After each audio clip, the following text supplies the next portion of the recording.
Hello বন্ধুরা, সবাই কেমন আছেন? আশা করি ভালো আছেন। আজ আমি এখানে পুরনো রেসিপি অথচ একটু ঘুরিয়ে ফিরিয়ে করার চেষ্টা করলাম। থোড় বড়ি খাড়া, খাড়া বড়ি থোড় না করে একটু ঘুরিয়ে করলাম।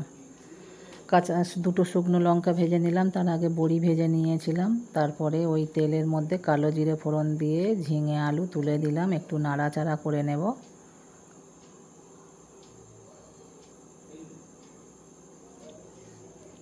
একটু নাড়াচাড়া করে নিচ্ছি।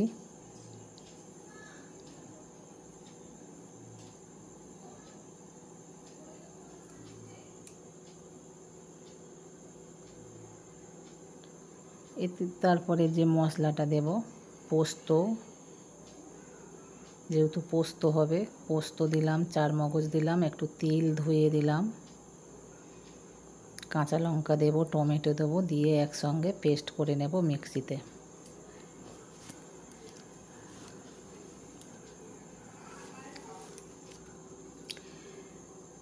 পেস্ট করে নিয়েছি। এবারে ঝিঙে আলু নাড়াচাড়া করা হয়ে গেছে, একটু পরিমাণ মতো হলুদ গুঁড়ো আর লবণ দিয়ে দিলাম, দিয়ে আর একটু নাড়াচাড়া করে নেব।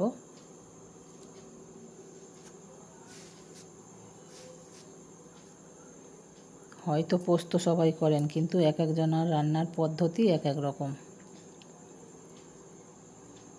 নাড়াচাড়া করা হয়ে গেছে হলুদ লবণ দিয়ে। এবারে আমি যে পেস্ট করেছিলাম পোস্ত, চারমগজ, তিল, সেইটা দিয়ে দিলাম। টমেটো, কাঁচা লঙ্কা সব একসাথে পেস্ট করেছিলাম, এটা দিয়ে ভালো করে কষিয়ে নেব।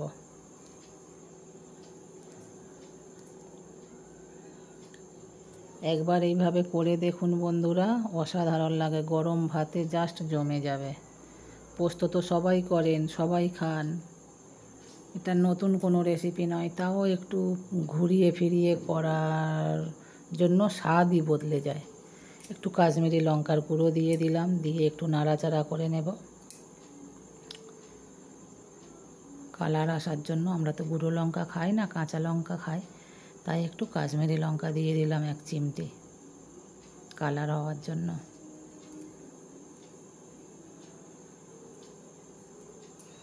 পরিমাণ মতো উষ্ণ জল দিয়ে দিলাম, কষানো হয়ে গেছে। এবারে নাড়াচাড়া করে ঢাকা দিয়ে দেব সিদ্ধ হওয়ার জন্য।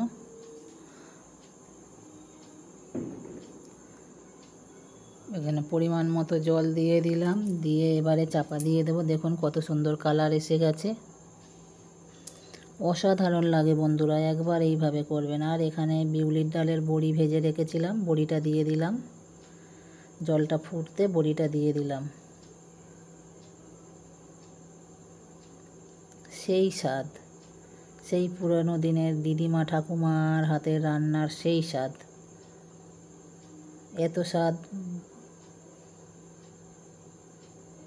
খেলে জানতে পারবেন। তারপরে এখানে আর একটা কী দিলাম, সজনে ডাঁটা কেটে রেখেছিলাম, এর মধ্যে দিয়ে দিলাম। অসাধারণ অসাধারণ, গরম ভাত জাস্ট জমে যাবে, আর কিছুই লাগবে না। নিরামিষ দিনে তো জমে যাবে, সবসময় মাছ মাংস না খেয়েও এইভাবে করে খেয়ে দেখা যায়। আমি তো ডালের সঙ্গে খাবো পোস্ত, তাই মাখা মাখা করব।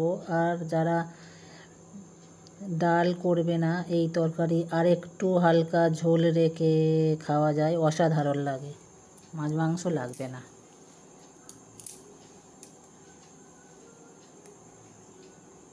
আমার এখানে তরকারি রেডি, দেখুন একদম হয়ে গেছে, সামান্য রসা রসা আছে। আর এখানে তিল পোস্ত রেডি, অসাধারণ একটা রেসিপি। থোড় বড়ি খাড়া, খাড়া বড়ি থোড় না করে এইভাবে একবার করে দেখবেন বন্ধুরা। সবার জন্য অনেক অনেক শুভকামনা করি, সবাই ভালো থাকবেন, টাটা।